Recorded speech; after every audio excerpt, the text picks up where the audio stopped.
Okay, here is the soup, the butternut squash soup with all the spices and like thyme, basil.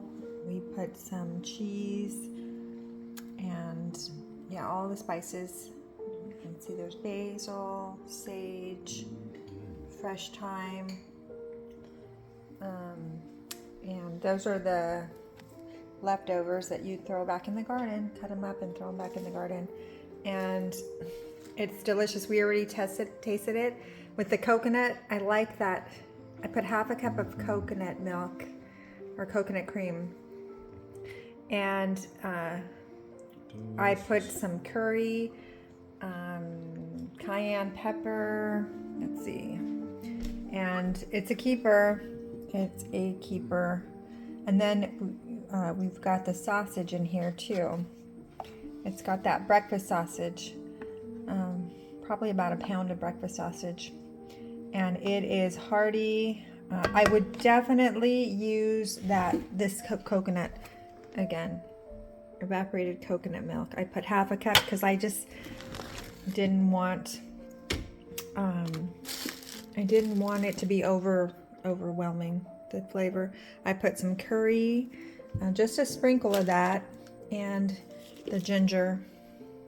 I put the ginger, black pepper, half a teaspoon of cayenne. I put, I think it was 2 cups of the vegetable broth, and then 1 cup of milk and half a cup of heavy cream, and then 1 of the bourbon cheese. So yeah, so that it's really hearty. And bourbon cheese, right? You said that? The what? That bourbon cheese. Oh yeah, the bourbon cheese. I'm having leftover Chinese food from like 2 days ago, and then our light and fluffy sourdough from Wild Roots, and then I'm gonna have me a Mexican cola because they're clean ingredients, and I'm gonna have some crackers. And I did pick this up today, and it's really good. It's wildly horseradish. It is spicy, but I love it.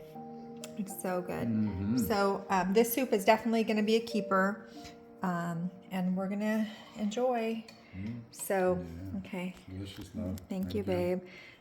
So yeah, I can't wait to, I'm washing the seeds for the butternut, and I can't wait to save them, and I'm going to be growing these next year.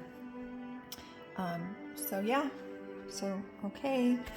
On that note, we're going to enjoy. Thank you, Jesus. Say goodnight, Oliver. He's happy Daddy's home now.